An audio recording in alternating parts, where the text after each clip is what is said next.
Captain's log, start date 2017, 18th day of the 9th month.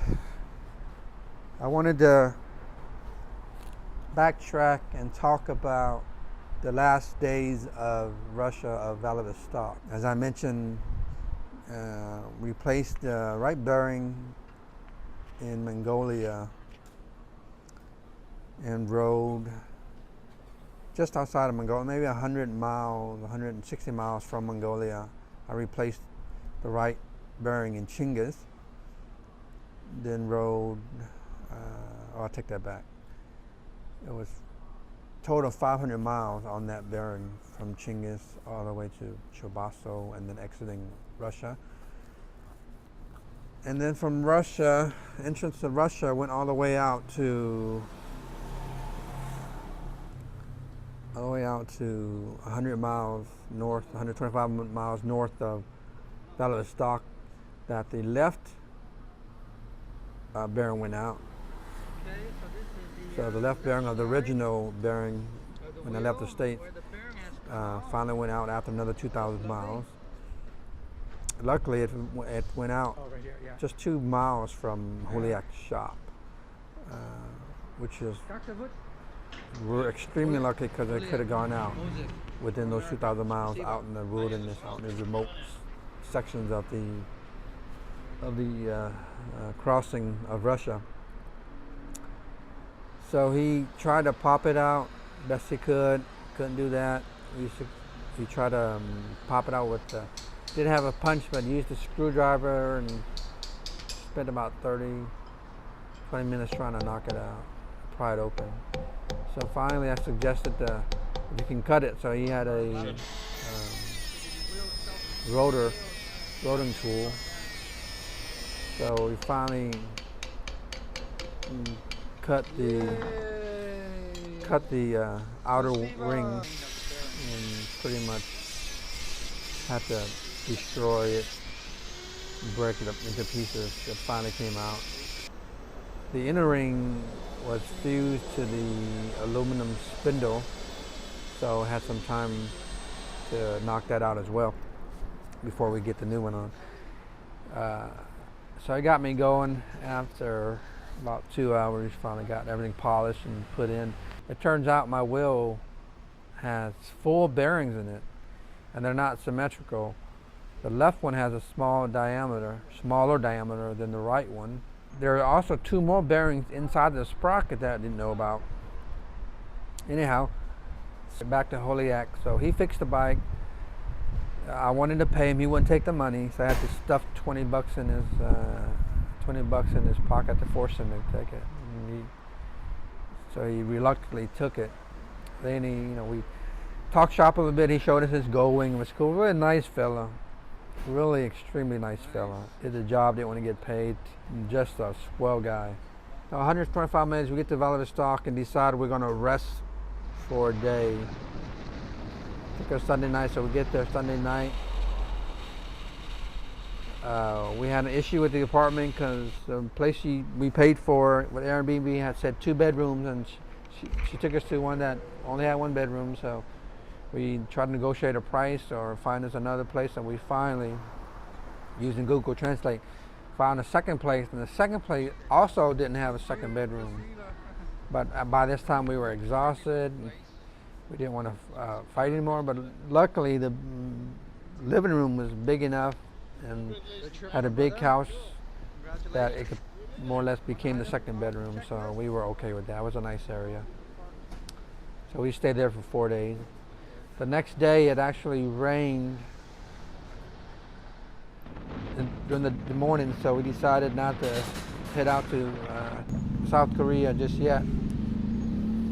We rested, bought some groceries, relaxed a little bit.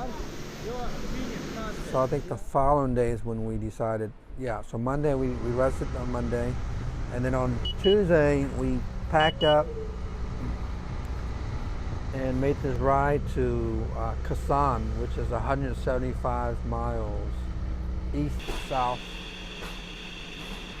easterly first, and then south to Kasan. The last 20-30 miles, which was off-road. The ride was nice. It's a nice ride, south and eastward. Things started to warm up. There was a nice hilly elevation. The last hour was really beautiful because it went into the Khasan Valley, we're by the ocean, and we see all these beautiful scenery and the trees, the vegetation, really rich, really green. It's really just a pretty spot. Down, head towards south there. Pulled over, and a nice spot with the bridge and the ocean, the beach was there. Met a couple of Russian bikers when we got maybe an hour away from our destination. We met two pretty cool Russian bikes. They were pulled over inside this road at the intersection where we were supposed to take the next turn. The guy was riding a Yamaha, an old Yamaha Tenere, and another one was riding a Honda something or another. So we chit-chat a little bit and just take some photos, and thought one of the guys was riding to Khasan, see if he wanted to ride with us, but he actually wasn't heading that way. But anyways, nice fella. So we got back on the road, rode down to Khasan, stopped and had a nice break, nice snack at some of the grocery stores there. So we pull into Khasan, and it is maybe, we left at 11 o'clock in the afternoon. So we got there at maybe 4:30, hoping to grab something to eat at a cafe and rest a bit. But as you can tell, their town's really a typical border town with nothing there. There wasn't any store, there wasn't anything, so I'm glad we didn't. I expected a little store and a little gas station, so I didn't fill up on the way down. The closest town before that had a gas station, and that was maybe 40 miles away. I should have filled up, but I didn't. So we got down there.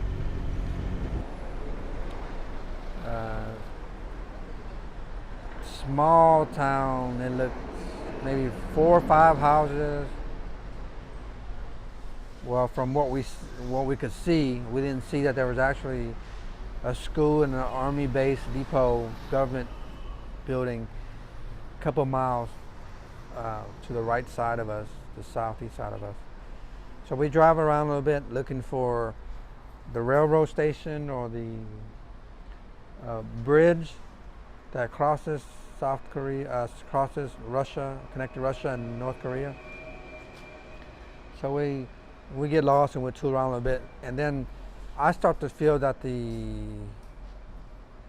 bearing is making, the bike's making some noise again. Oh, Jesus Christ, there's no way it can be the bearing. Just replaced the left bearing 500 miles ago, and the right bearing got replaced in Mongolia 2,000 miles ago. There's no way these bearings wouldn't be going out. Well, one thing I didn't realize was the left side of the wheel was missing. So after we installed the left bearing, there's a seal that goes in and covers the left bearing that was missing, that I had taken out and not put back in when I was in Mongolia.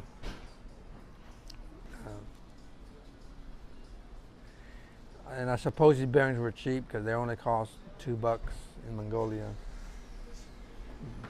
So I don't know much about the quality of bearing, but it was $2. I don't know how good they were. Anyway, so it turns out that left bearing was going out again, the one that we replaced. So back to the bearings in a bit. So we finally find the bridge, and Rosser said my journey ends here, that he's not going to get on the bridge. He's going to wait on the gravel road. I think at this point we're both thinking, we need to hurry up and take our pictures and photos and get the hell out of there before anybody comes ask questions. Well, of course, I go up to the bridge. I walk, third way down, taking photos and whatnot. Try to get as much photos and footage as I can before I head back. Well, as soon as I get back to the bike at the bottom of the bridge, maybe 50 yards away, here comes this Border Patrol guy in his van. He stops both of us and takes our passports and asks us where we're from and what we're doing here. He was asking for the permit, which we saw a sign that says that you need to have. When we translated it, said you need a personal ID, a proper personal ID, which Google Translate was not entirely correct. I got lost in translation. What it really meant to say was you need a special permit on top of your ID, and which we didn't have. You could get that at Relevant Stock. We just didn't know, so we didn't get the permit. So he makes some calls and he makes us follow him back to the Army depot there, and calls out this pretty Russian translator girl, Tatiana, really nice girl. Wish I managed to get her on tape. So she translates and tells us essentially that we need to do a written confession that why we came here, that we didn't mean to do it, that we did not know. Then they gave us some forms that we had to go to the bank when we got the back value of stock to pay the fine, which is turned out 1,000 rubles, so $19, $19. And then it took us about an hour to get all the paperwork done, processed. And then he was nice. I mean, he wanted to know about the bikes. Afterwards, he wanted to know, our trip, the bike, what we thought about Russia and Vladivostok and the area. And then he led us out to the safety zone before the warning sign and bid us good luck on our journey. And that was it. That was really the crux of our, I jokingly say, of our arrest and imprisonment and work camp experience in North Korea. But it definitely was worth the $20 to get the T-shirt and get the GPS tracks, the experience, the memories. And Ross and I we laugh about it now, but it was a bit nervous. He was nervous then. I could tell he was nervous. I wasn't so nervous, I suppose, because it was an innocent mistake, and I didn't think we did anything wrong. We were on the Russian side anyway, so it couldn't have been that bad. So that was cool. And the ride back, I could really start hearing the bearing issues again. But I was afraid to take the wheel off and have everything fall apart, so I just tried to drive slowly back. And it felt that if I kept going a little faster, if I stayed around 55, 60, that the wheel bearing would work better, would hold intact. So that's what I did, 55, 60, as much as I could.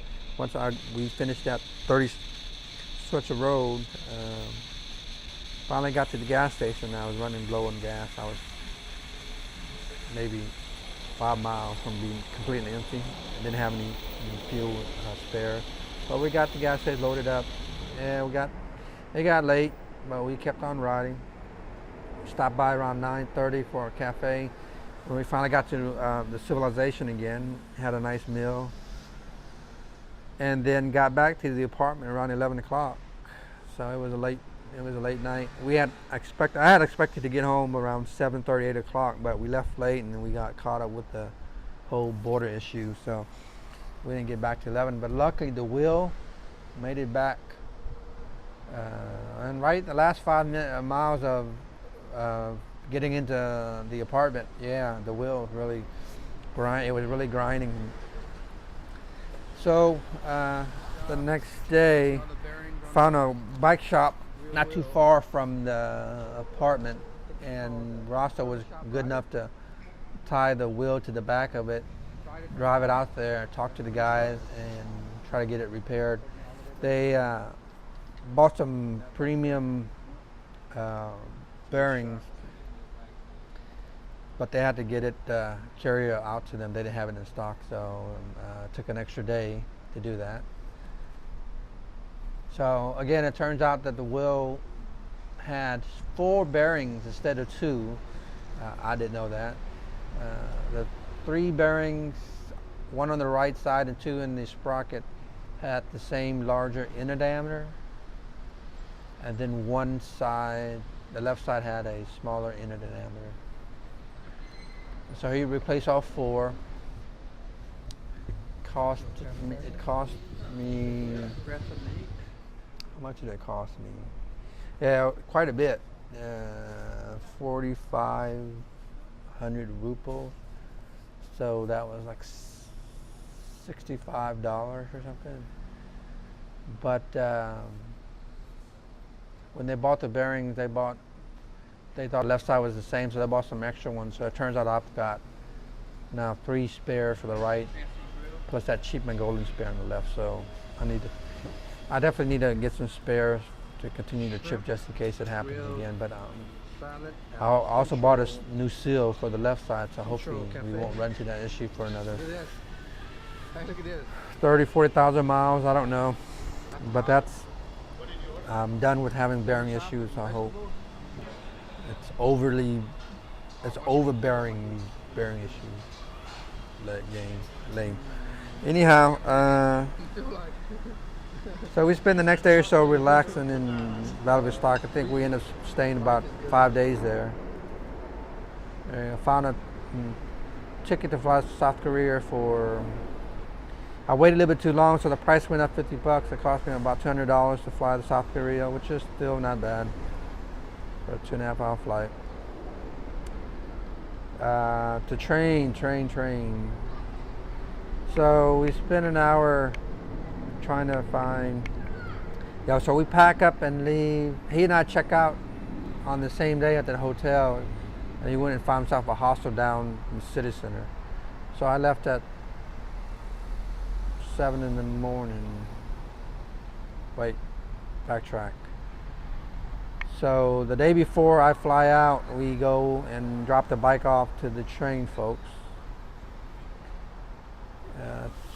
Got to the train place, and it took us an hour to wait for them to be ready to process our bikes. It turns out my bike was weighing at 292 kilos, and he weighed 332 kilos, but because my bike was higher, then they apparently had to build a larger crate around it. It actually cost me more than it cost his bike, and his bike was heavier and wider. But they took the panniers off, and built the crate, and put the panniers in the same crate on the side of the bike. It ended up costing me $275. Cost him $250, maybe $240. To ship the bike from Vladivostok all the way to Moscow, 2 weeks, and if I had to guess, maybe 4,000 miles, 3,500 miles across. So definitely the right way and the cheapest way to recross that stretch.